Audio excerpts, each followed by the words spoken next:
a superstorm. It really was the worst that nature delivers in storms. It's the most famous city in the world. 8.5 million people. What could possibly go wrong? And leaves devastation. I'm thinking, how many homes are we going to lose? How many people are we going to lose? Using scientific analysis, The forecast was done as best as it could, but it still underestimated the scale of the storm surge. the men who run New York, This is worse than my worst fear. The water from the Hudson River was flowing down into the Battery Tunnel. 10 networks went simultaneously. and eyewitness testimony. They all just exploded from the wind like a bomb went off. I see that wave coming around the corner every night when I go to sleep, and it's just not a good feeling. This film plots the critical moments of an assault by one of nature's most powerful storms on one of the most sophisticated cities in the world. There's no system that's bulletproof. There's no system that is impenetrable.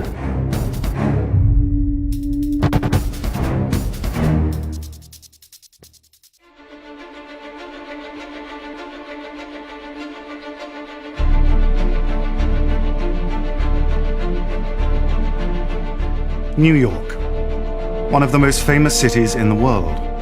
8.2 million people crowded into just 321 square miles. A giant metropolis underpinned by a complex and crowded network of essential services. None more important than the city's 108-year-old subway system. The New York City subway system is quite unique. It works 24 hours a day, 7 days a week, 365 days a year. New Yorkers are used to being able to go down into the subway system and be able to get a train any time of the day or night, any holiday, whenever, and they expect it to happen. Often using the same tunnels as the subway, electrical power is delivered to the city's inhabitants by one of the most sophisticated networks of power grids in the world. In 6 days' time, New York, the city that never sleeps, will be plunged into darkness. We haven't had shortages of electricity. We've not had rolling blackouts. So basically, we've been able to keep up with the demand of the city. What our customers want is to turn the switch and for the lights to go on. New York's entire infrastructure, petrol stations, cash machines, transportation and power, normally running 24/7, is about to face the onslaught of the biggest Atlantic hurricane in history.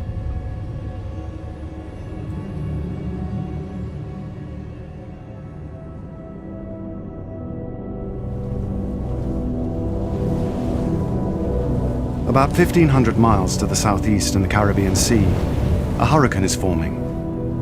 In 5 days' time, it will write itself into New York's history books.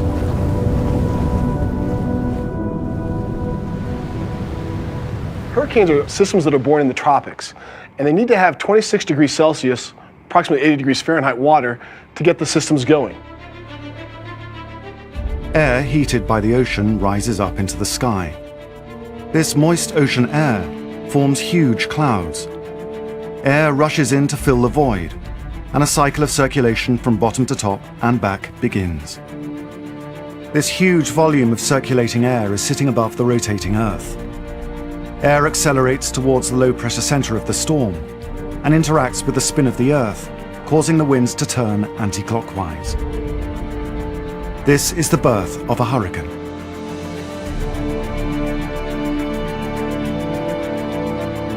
Following the strict international protocol for naming such phenomena, she is given a name: Sandy. The names for hurricanes are decided well in advance, several years in advance. There's a list. The first one has a name beginning with A, the next one a name beginning with B. And so this year S came up and S was allocated to the name Sandy. Sandy's first victims are the Caribbean islands of Haiti and Jamaica. In Jamaica, wind speeds reach 80 miles an hour. 50 people die in Haiti alone.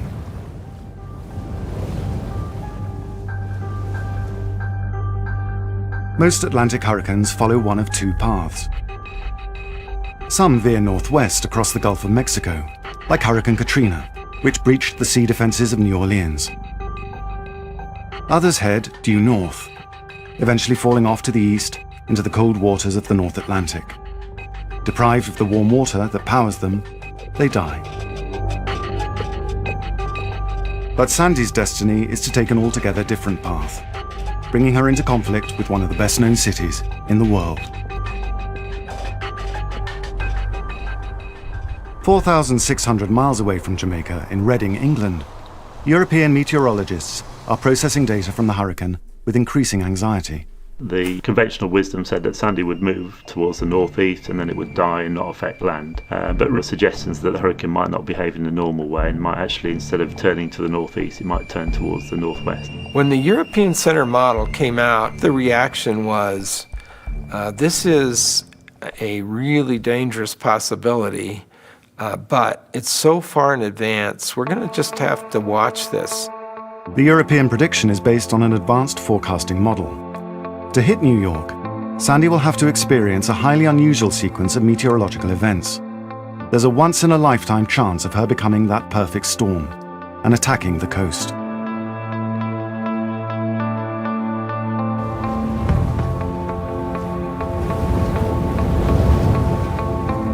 "600 miles south of Florida, and Sandy swings north by northwest towards the east coast of the US. The Europeans were the first to predict an east coast landfall. Now, 48 hours later, US forecasters begin to reach the same conclusion. In yellow, the American computer model keeps it off the coast and eventually hooks it into New England.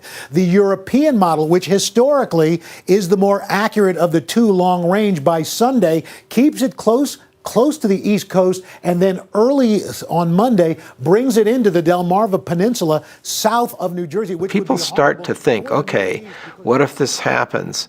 And I think in this case, day after day, the forecasts continued to say the same thing. This storm looks like it's going to take this weird left turn and come straight into the most populated area of the United States.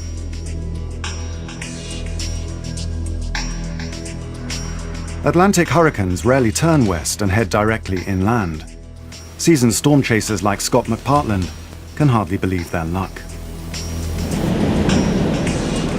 Yeah, well, I want to go to one of these side streets. We should go to another vantage point. Like, try to get down and shoot this way. On the forecast models, there were hints that there could be a very powerful storm in the mid-Atlantic and Northeast around Halloween 2012. So we started to pay attention, but we really didn't take it too seriously in the beginning because the scenario itself was very outlandish. What some of the forecast models were showing had never actually materialized, and this literally would be a worst-case scenario.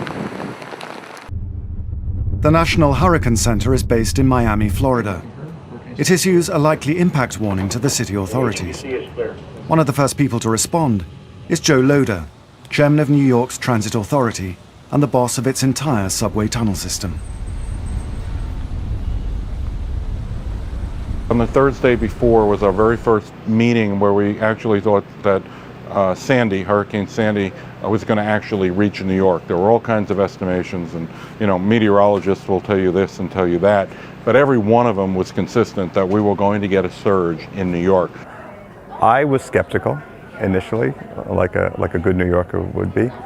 But 4 or 5 days out, the model seemed to converge, and they didn't budge. They kept coming with high tides, high winds.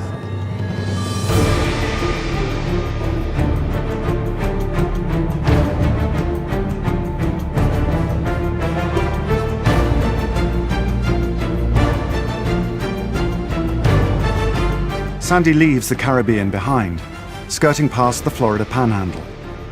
By now, she is almost 450 miles across.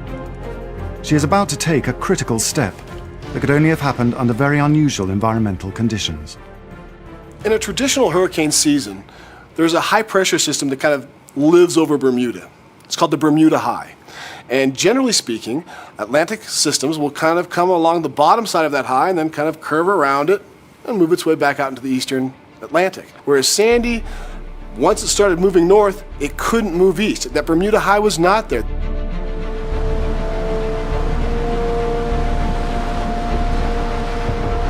With no Bermuda High to repel her, Sandy heads relentlessly northwards, parallel to the east coast of the States.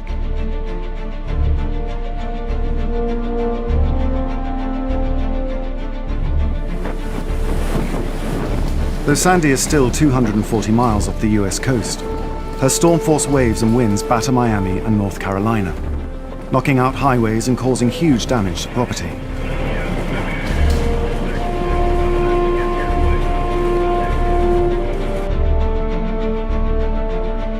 The Gulf Stream is a narrow ocean current that carries warm water from the Gulf of Mexico up and across the Atlantic towards Europe. This year, it is 3 degrees hotter than normal. Sandy sucks in the Gulf Stream's extra heat, boosting her power. This proves to be a critical moment on her rendezvous with destruction. Concern about Sandy's progress is mounting. NOAA, the National Oceanic and Atmospheric Administration, decides to take a closer look at the storm. They scramble a spotter plane to fly directly into her eye, where this footage was shot. On the plane is Dr. Alexander McDonald, ironically known to his friends as Sandy. NOAA has an aircraft called the P-3 Orion, and it's a very strong aircraft. It has 4-engine turboprops, so it's kind of built to go into hurricanes at levels like 12,000 feet, where the hurricane is can be pretty dicey. It can really throw you around at that level. Right in front of Dr. McDonald's eyes, his namesake is about to transform herself into a superstorm. Sandy is still very tropical, rolling up the eastern seaboard, feeding off of the Gulf Stream waters, really having a very nice tropical time. As we roll into the 28th of October, the jet stream is starting to dive underneath it, and Sandy is starting to expand and lose its tropical characteristics. The water temperature is becoming insufficient to power the hurricane. It should begin to fade, but it doesn't. This is the critical point. This is the transition period. But from his vantage point in the eye of the hurricane, Dr. McDonald is astonished to see Sandy combining with a second storm. It had been a fairly normal Category 1 hurricane which had come across Cuba, but as it came north, there was what we call a nor'easter. A nor'easter is a large storm front. This one has been developing inland of the East Coast, parallel to Sandy's track north. A nor'easter is a storm that can be 500 or 700 miles across. It's not 30 miles across, it's 500 or 700 miles. Dr. McDonald watches as Hurricane Sandy begins to combine with the nor'easter. This storm was really going into a process of becoming both kinds of storms. It had the big size, the huge rains, and right in the center of it, it had those super strong winds and super low pressure. So it really was a combination of the worst that nature delivers in storms, two put together. Nor'easters don't need warm seas below them to sustain their power. They're carried by high-altitude winds. By combining with the nor'easter, Sandy has morphed into a seemingly unstoppable and rare natural phenomenon. This new hybrid storm draws all the power it needs from the winds above. By this point, Sandy's progress towards New York is unrelenting. From a warm, very nice tropical eye to being torn apart to being cold on the inside. Sandy is now everything the forecasters feared she would become. With Halloween just days away, news services give her an eerie nickname. This morning, forecasters have found a new word to describe the potential impact of Hurricane Sandy on the East Coast. They're calling it Frankenstorm. Conflict with the storm seems inevitable. New York shifts into emergency mode as it braces for impact. At hospitals throughout downtown New York, those in charge have some difficult decisions to make. We had fear that as the storm developed, that we would not be able to bring new people in, new employees, new nurses, new doctors, housekeepers, engineers, food services. They were not going to be able to get to us. We had to make sure that we were going to have enough food to supply food to all of our employees for days, as well as all of our patients for days, as well as the patients that we didn't even have at that moment in time. On Sunday morning, we were on a conference call with the National Weather Service, the National Hurricane Center. And the tone of their voice, the tone of the report they gave us on Sunday morning, sort of started to realize this was going to be as bad a storm as they had predicted all along that we were going to get hit with. At 5:30 in the afternoon of the 28th of October, something happens that has only happened once before in 108 years. The MTA, the New York transportation system, begins shutdown. It takes about 12 hours to completely shut down the New York City subway system. And we did not want to bring everybody into New York City on Monday and strand them here. So that's why we proposed the beginning of the shutdown of the subway system on Sunday night at 7 o'clock, and all of our assets were tied up and locked up and safe by 3 a.m. in the morning on Monday morning. 656 miles of track lie deserted, and 6,292 subway cars are parked up. The only time this has ever happened before was in 2011, as the city braced itself for the impact of a previous hurricane, Irene. Hurricane Irene hit New York last year, and it was a hurricane all the way through it, and it didn't go through this change of a Frankenstorm or a hybrid storm. It was much smaller in size, and as it came on shore, not that much damage occurred. Nobody really wanted to leave. Everybody kept referring to Irene the year before and past storms that they had been through, and there was a lot of complacency. I have family and friends in New York and New Jersey area, and they were asking me, they said, well, is this going to be like Irene? Because we were fine with Irene. We didn't have any problems with Irene. And I had to respond to them saying, no, this is much bigger. In light of these conditions, I'm going to sign an executive order mandating evacuation of Zone A areas. I'm also ordering that all of the city's public schools be closed on Monday.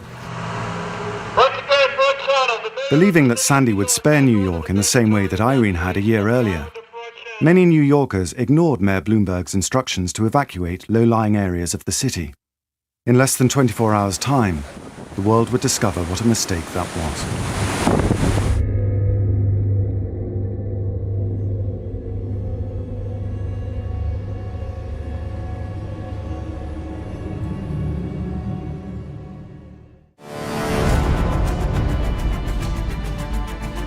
With 14 hours to landfall, Sandy has become the largest Atlantic hurricane in history.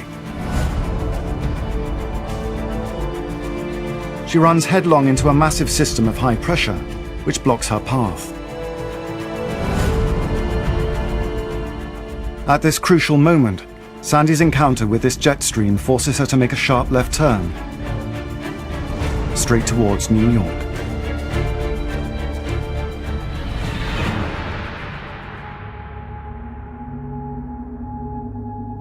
At 5 a.m. on October the 29th, all the forecasters' predictions come true.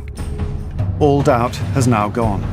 Sandy will slam into New York by the end of the day. All of our people were on 12-hour shifts, round the clock. Everyone, all of our substations and generating stations were staffed. Made sure that all the floodgates in our generating stations and substations were set up and prepared. I think they were designed for something like 12'6" tides.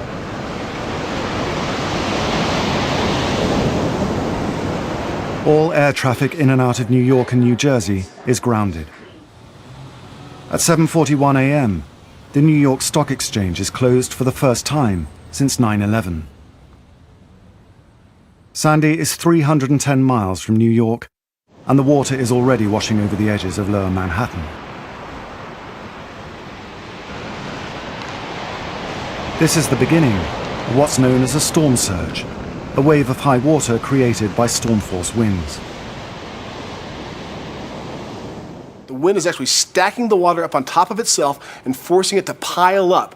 And once that pile of water makes landfall, it has nowhere to go except onto the land. The storm surge wave is expected to reach New York at high tide. Worst case scenario, the tide couldn't be higher. So it came in right at high tide during a full moon, record storm surge with incredible winds. Everything that could possibly add to sea level height and surge did. The city now has two enemies, high water and high winds. Storm chaser Scott McPartland is in one of New York's outer boroughs, Queens. Well, we first left the house about 11 o'clock in the morning on Monday, the day of the storm, and we traveled right up to Whitestone, Queens. When we got there, the water was already pouring over the seawall. It was inundating neighborhoods, it was already in people's backyards, already in people's homes at this point. When I saw this taking place, and it was still so early in the day, and we knew that the worst of the storm was still many hours away, that's when it really started to set in that this storm was really going to be as bad as everybody said it was going to be. By early afternoon, wind speeds rise to over 90 miles per hour as Sandy accelerates.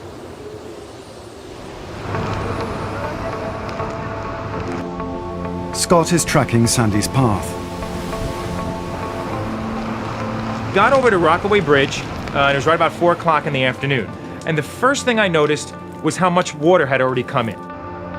The water at this point at Rockaway Beach was already hitting the boardwalk. The storm surge is winning already. It was the first time that I could remember that the ocean really scared me. Seeing the water in that state, it was white water. You could feel the entire boardwalk shaking as you're standing on it. All along the eastern coast, people are oblivious to the danger. At this point, there were still people wandering walking their dogs. I think at this point, most people did understand how serious this was, but there still seemed to be a few that didn't get it.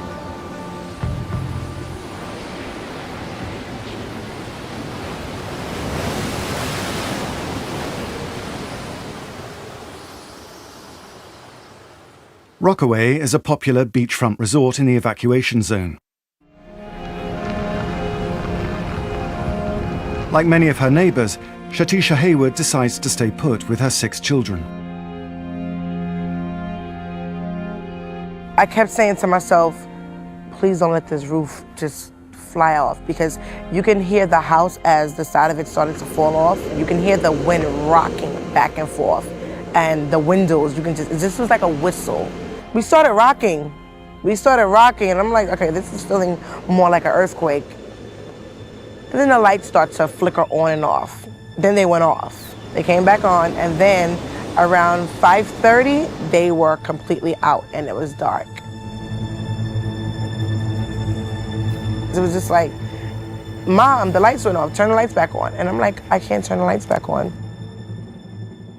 7 miles down the road, the blue-collar community of Breezy Point is bracing itself for impact. The volunteer fire crew have been preparing for days to defend the 15% of residents who've chosen not to evacuate. We had purchased food, we had sleeping gear. Our plan was to hunker down here and shelter in place and make sure the trucks, batteries, the water, gas, everything was at prime. But they're completely unprepared for the scale of the tidal surge that is hitting the East Coast. At 5:30, the tidal surge came, and that was 2.5, 3 hours before moon high tide, and the water never stopped coming. There it is, huge storm surge, live. Okay, wait, here we go. Oh my gosh, here it comes, Jeremy. 6 inches, a foot of water. Just come over the barrel, here we go. When I tell you the storm hit, like, as like a bolt of lightning, it came down and it just washed everything away. The fire crew are forced to abandon the station and move to their clubhouse on higher ground. And the water kept coming, and unbelievably, it came and started flooding the clubhouse. We had a marble floor in there. It was bubbling up through the seams by the marble, and we were 3 hours away from high tide, and we knew we were in for an interesting evening. New York is vulnerable because the shape of its coastline magnifies the storm surge. The entrance to the city's harbour sits in an elbow between Long Island and New Jersey. This acts like a funnel, slamming the waves right up against Staten Island, South Queens, and into the harbour. There's a second opening, and that's through the East River that connects to Long Island Sound. The Long Island Sound is shaped like a funnel, and winds push this water, they surge this water into western Long Island Sound, and that squirts through the East River into New York Harbor.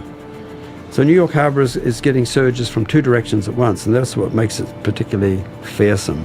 Experts have made huge strides in accurately predicting the path of hurricanes. The science of the surges that come with them is less well understood. Issues such as storm surge are still a fundamental area of research. The improvements have not been that great over the last 10 years or so. The forecast was in error. The forecast was done as best as it could, but it still underestimated the scale of the storm surge. The landfall of Sandy is still 2 hours away, but New Yorkers are already feeling its impact.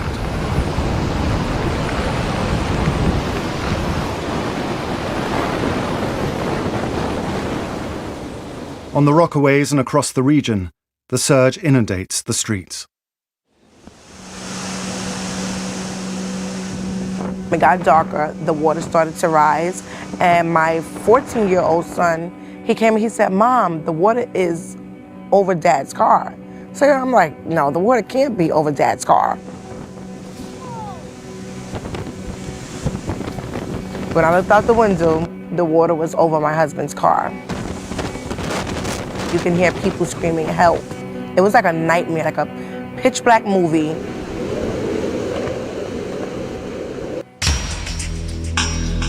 In Lower Manhattan, officials from the electricity company are watching floodwater as it encroaches on vital systems close to the global financial center of Wall Street. Around 7 or 8 o'clock, we got the word that they're being overcome and that the water is getting into the underground system. New York's power is divided into 64 networks. In Manhattan, the bulk of these systems are in basements or buried in the streets. If you open up the streets of New York, you would see what looks like a copper mine. There is so many cables. We've got now salt water combining with live electricity. And that's a really bad combination.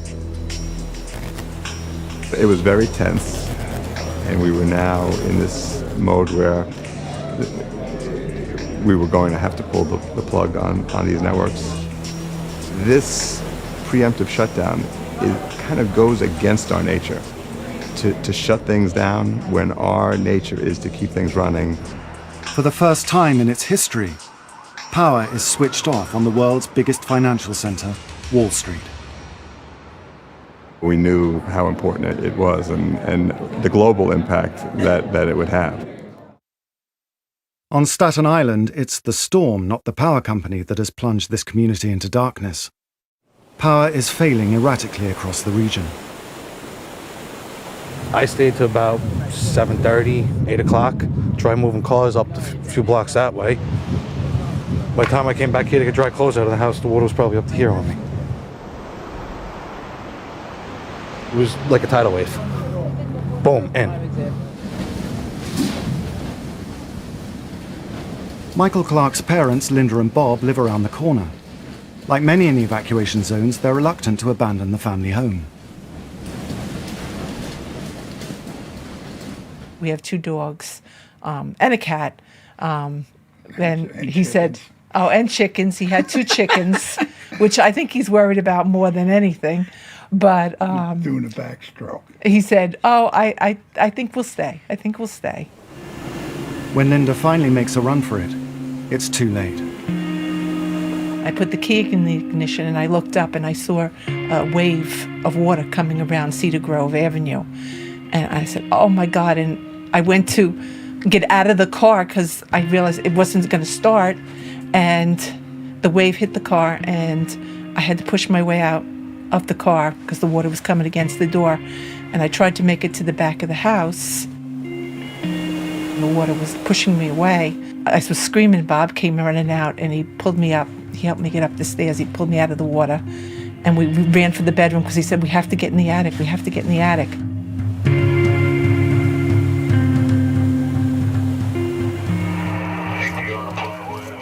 In the New York Fire Department Operations Center, 911 calls from Staten Island are lighting up the board.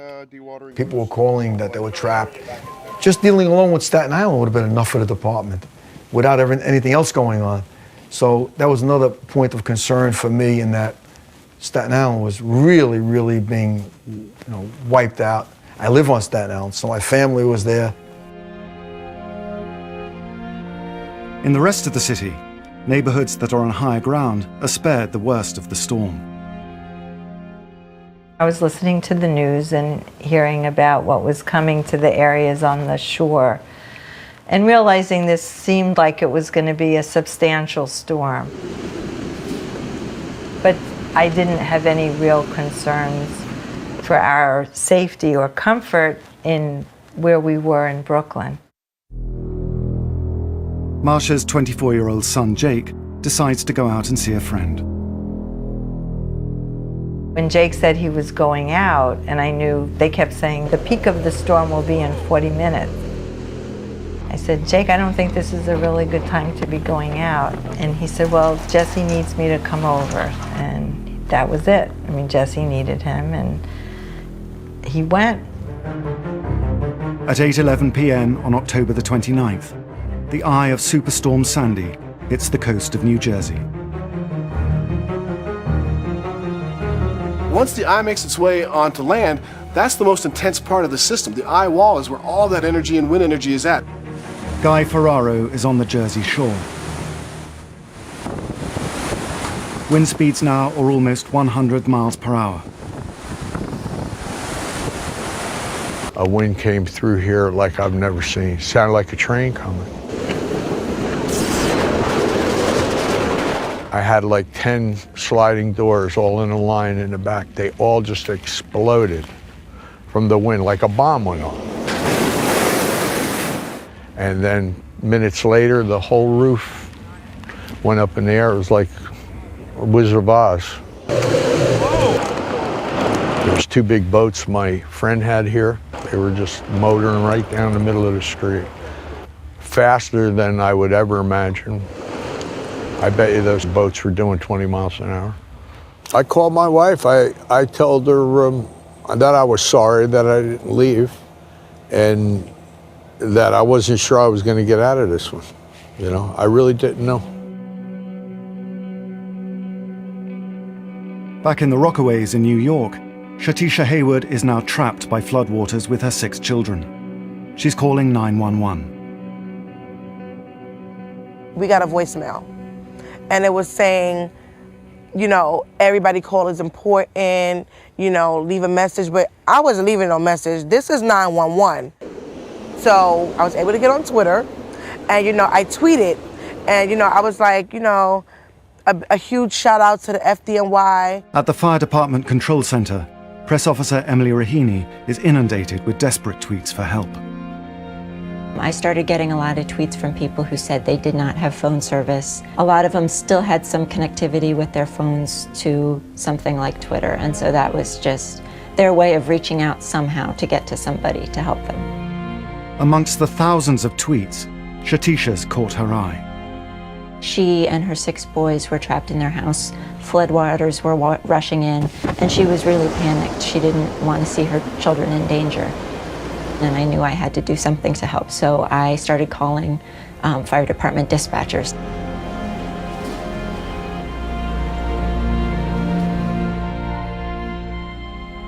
In Manhattan, the Hudson River has breached its banks and is flooding the streets.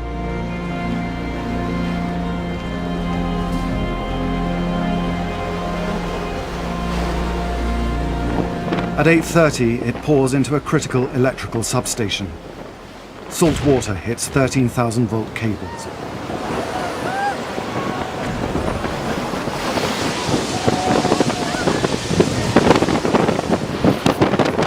We got the report from our East 13th Street substation and that there was a failure. With that explosion, 10 networks went simultaneously, which basically took out everything from 34th Street down to the Battery, almost half of this island. Lower Manhattan goes dark. Would never think this was happening in New York. So the best way to deal with now is just not panic. People just gotta stay civil. Backup generators switch on in the 4 hospitals in the blackout zone. But only one of them manages to keep the lights on. When you're on emergency power, all you need is one generator to fail, and suddenly you're attempting to practice medicine in the dark. You opened up the doors, and you looked down First Avenue, looked up First Avenue, looked across the street. There was nothing. We were the only light. We were the beacon of hope for this entire region of New York City. The Irish-American community in Breezy Point is also in the dark, and facing a different problem. A fire starts in one home and quickly spreads across the neighborhood. At one point, the entire sky was just lit up in the reddest, orangest color you could ever imagine. I called my mom, and she was hysterical on the phone. She was like, just say a prayer. It was a very emotional time. I didn't know how I was gonna get out. Trapped by rising water on all sides, the firemen can do nothing about the blaze. The embers was softball size. When they'd hit the water, you hear it pop, an explosion. And it was actually a beautiful scene. It looked like a meteor strike.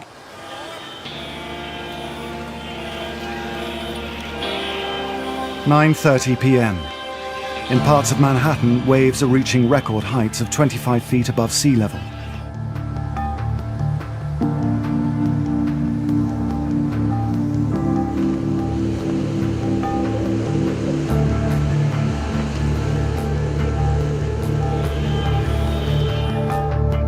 Water begins to pour into the subway tunnels.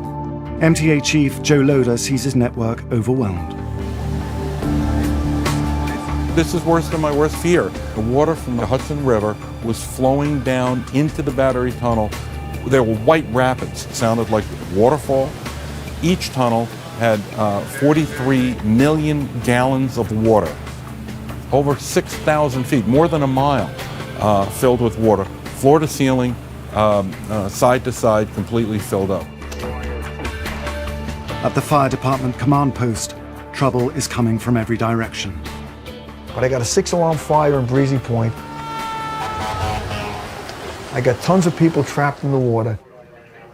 I got a fire on City Island. I got people in Gerritsen Beach calling that they're trapped. I got people in Lower Manhattan that have no power. There were so many other things going on to keep us busy. At 11 p.m., the firefighters in Breezy Point make it back to their flooded station. Miraculously, even though these trucks were underwater, they did start up. Once we started driving, the firemen stayed with the trucks, and we started rescuing other people. I saw the flashlight going back and forth. They were like, the fire's coming this way. You need to get out of here. It's not safe anymore. When I finally got up to the firehouse, my dad was up there, and he just saw me and grabbed me and didn't let go. This is the biggest residential fire in New York for over 100 years. I got on the radio, voice elevated. I said, I need backup, I need backup. I'm thinking, could we lose all of Breezy Point? And then I'm worried about my firefighters as well, knowing they got chest-deep water, hurricane-force winds feeding this fire. I'm thinking, how many homes are we going to lose? How many people are we going to lose? How many firefighters are going to get injured or killed? In Rockaway, firefighters alerted by her tweets rescue Shatisha Haywood and her children. Her husband finally manages to get through to her. And I said, we're safe, we're fine, we're on a boat. And he was like, a boat? What do you mean you're on a boat? And we joke a lot. So he basically was like, Shatisha, I'm really not playing with you at this time. So I kept saying to myself, I'm like, babe, I'm really not joking. Like, I'm so serious. We're on a boat. Across the eastern seaboard, more than 4 million homes are in the dark.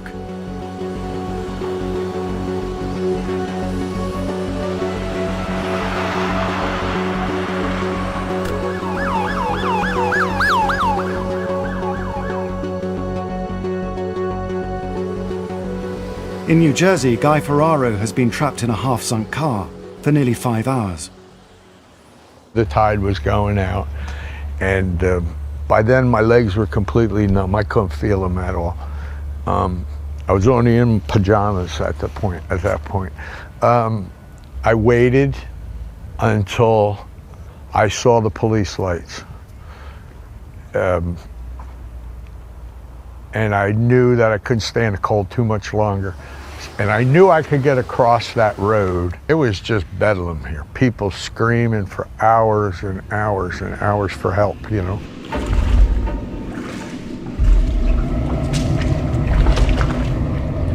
Sandy's chaos extends to Manhattan's transport system. 7 subway tunnels are flooded to the roof.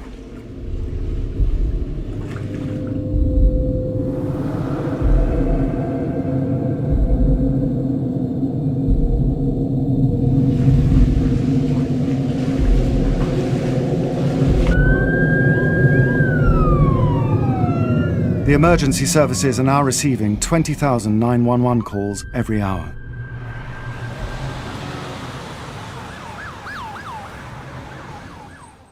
In Staten Island, Michael Clark has heard nothing from his parents for hours. Reaching them by car is impossible. Call my friend Brian. Said, Brian, you got a boat, get something, do something, get down here. I kept saying to Bob, is the water coming up more? Because I was afraid that it was going to come up so high and there was no way out of the attic. But he kept saying, no, Linda, it's not coming up, it's not. I go, Bob, I think it's going to come up and we're going to drown. And he said, no, be calm, we're not going to drown, we're going to get out. I had a little tiny flashlight, I could see 2 foot in front of me, that was it. And when it's dark, it's dark, you know? I mean, you don't realize how lucky you are that you have streetlights in your neighborhood. I can do whatever you want. Banging on my mother's door and hearing their voice, it was like hitting the lottery. My mother looked at me and said, what the hell are you doing here? So. I just started crying hysterical. I said, you're nuts, Michael. What are you doing here? He said, come to you were mom. You didn't call. I said, okay, I can't. I'm not going to call. The phone's broke. I drowned in it. That was that. I mean, what else could you do? So anybody would do it for the parents, right? When daylight came, the severe and widespread damage from Hurricane Sandy was painfully clear. In lower Manhattan, which would normally be bustling, it was eerily calm. It was hard to believe. This is not normal damage. This is just something that is almost catastrophic.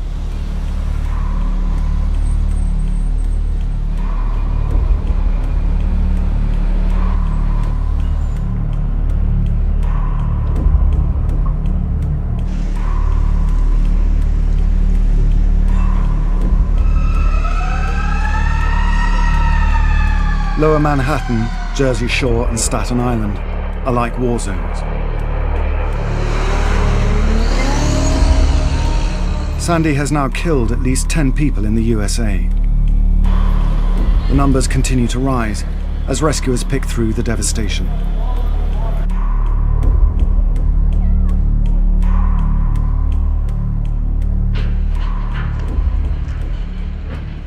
You can see the foundation right here. Right in. You can see everything underneath here. All the water, the pipes broke up there. Coastal communities have almost been wiped out. 8 million homes and businesses across 17 US states are without power.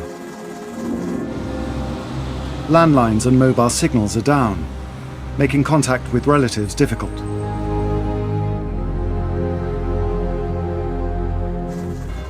On Staten Island, retired firefighter Neil Filipowicz heads out early to Fox Beach Avenue. He's looking for big brother Flip and nephew John, who stayed to protect their home. The wall on one side was pushed in. All the cinder blocks were missing of the foundation, and I saw the water, and I said, wow, that this house got really destroyed, you know. I made my way down the basement, and it was completely pitch black down there. I was calling them, but I didn't have a flashlight, and like I said, it was completely dark. So I went back inside the house, and I was talking to Mike, the neighbor, and he said, you know, his name Neil, you know, his wallet's here, his keys, and his utility knife, which he always carried. And I'm like, I said, wow, you know, they must have been evacuated real quick. I immediately thought, you know, he's got to be in one of these shelters. So I said, let me go pick up my sister-in-law, John's wife, and her mother. And I said, let's take a ride. Neil's family could be anywhere. Tens of thousands are homeless, packed into temporary shelters. Hospitals are inundated.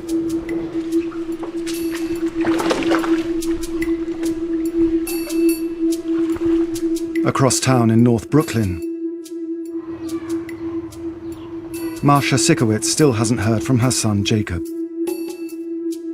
I just started calling his cell phone every 15 minutes, which I knew didn't make a whole lot of sense, but I didn't know what else to do. And finally, a man answered his phone, and I said, "Where's my son?" I thought maybe he had been mugged, or, you know, why was this man answering his phone? I said, "Where's my son?" And he said, "What's your address?" And I said, "Where's my son?" And he said, "This is Detective Simon. Tell me your address. I'm coming over to your apartment." Jake and his best friend Jesse had been killed by a falling tree at 8 p.m. the previous evening.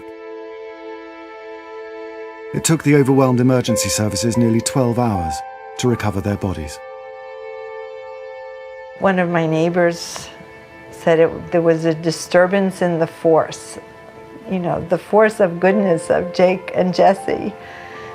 Somehow there was a disturbance, like God looked away for a second and something terrible happened.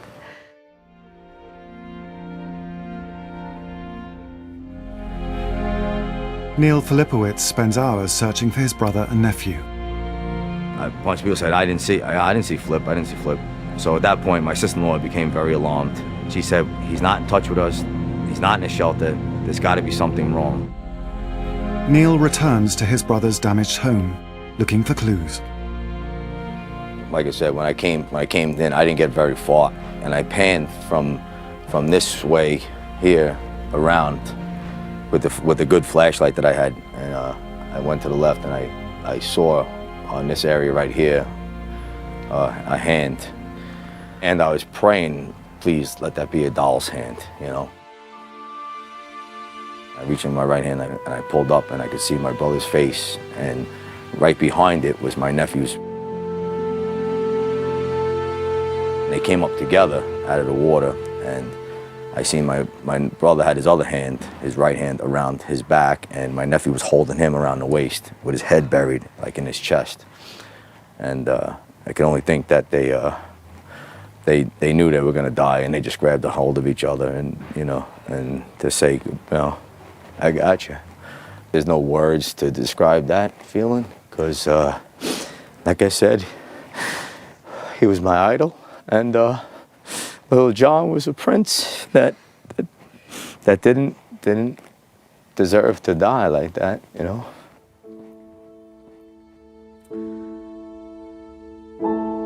A man's home is his castle, you know, and my brother was the king of that castle.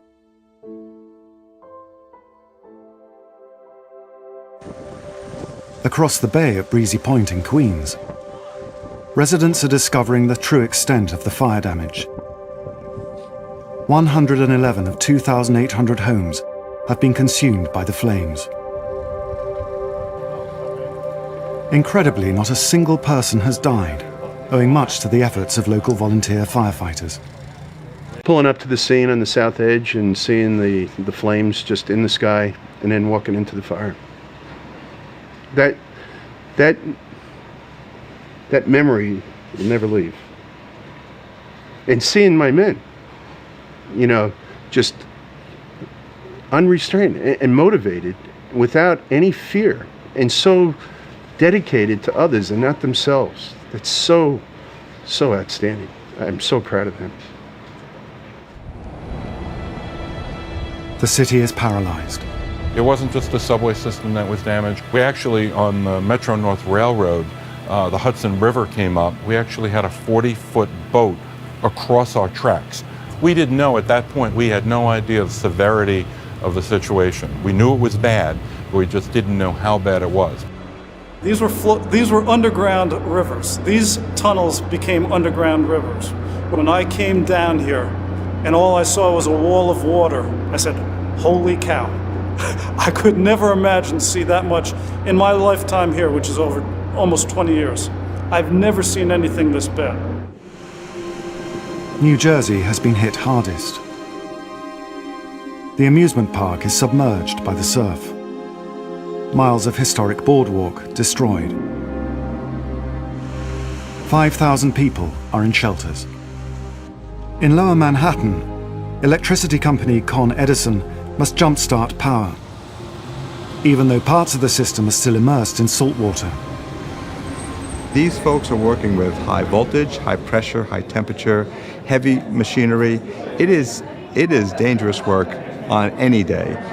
When you have these hazards that are superimposed on the routine hazards, it is just, it can be a very dangerous combination.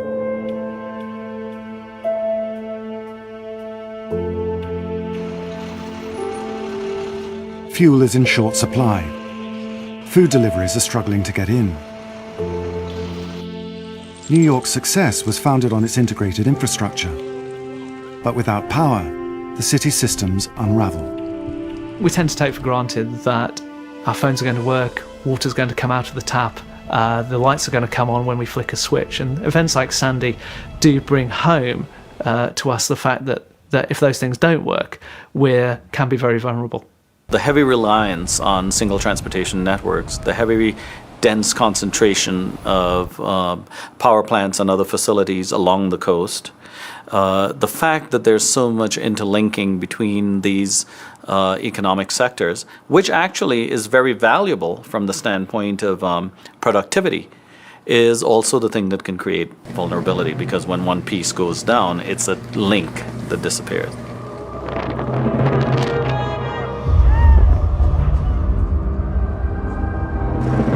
New Yorkers wait 2 days for just part of the subway network to restart.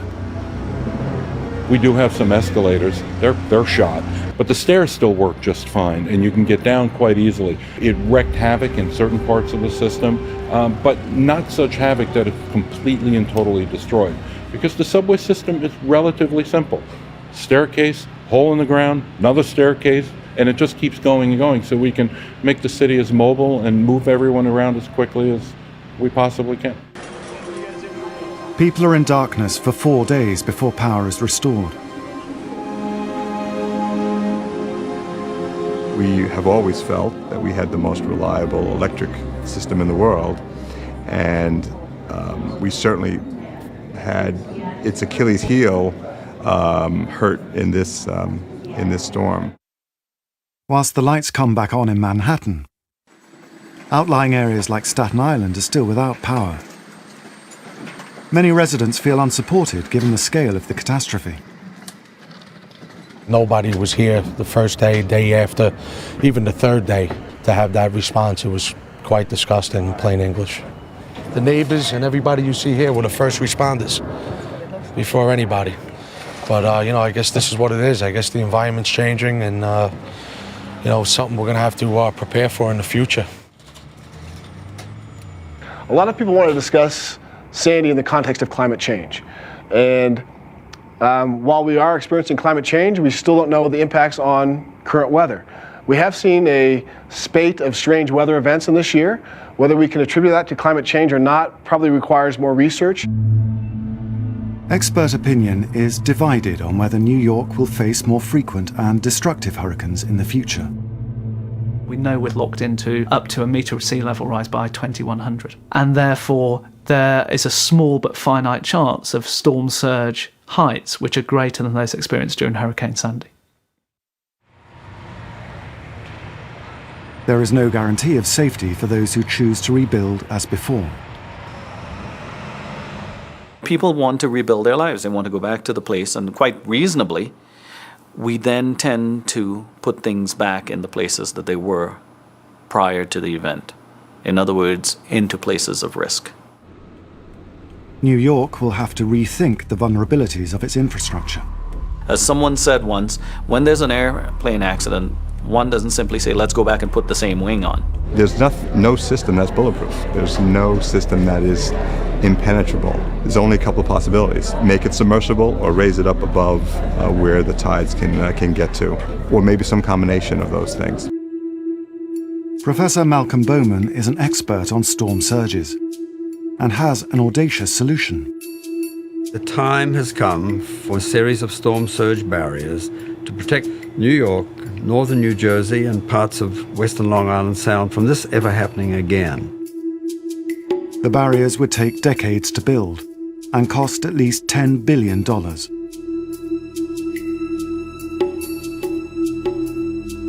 It would protect the communities of Breezy Point that were destroyed in the storm, protect the south coast of Staten Island, all of New Jersey. This is a serious proposal that the city now should investigate. A ray of hope during this disaster was that astonishingly accurate weather forecasting models gave people the opportunity to evacuate before the storm hit. The number of lives that were lost, as catastrophic as they were, would have been even worse without those specific activities to move people out of the way of flooding. So I think this is a landmark event in how the nation understands and responds to weather events. Sandy killed 203 people in the Caribbean, the USA, and Canada. Her destruction in the US alone could cost $50 billion. One of the most expensive hurricanes in US history. Well, this first round, I have to say, at least on points, goes to Sandy. I mean, we are New Yorkers, so we're never knocked out, but so we get right back up. But I mean, she inflicted some damage in the first round. New York City is recovering fast, but it won't be so easy for the survivors. I'll tell you right now, even before this, my outlook on it, Mother Nature rules. It's one thing you don't screw with, the water. Water, wind, it all rules over us. I don't know if we could go through what we just went through again. It is enough for a lifetime. I see that wave coming around the corner every night when I go to sleep, and it's just not a good feeling. They say 100-year storm. I don't think so anymore. I think they're going to be a little more often than we expect. As time passes, hurricane names get reused, except for those whose deadly reputations are burnt into the history books. There will never be another hurricane named Sandy.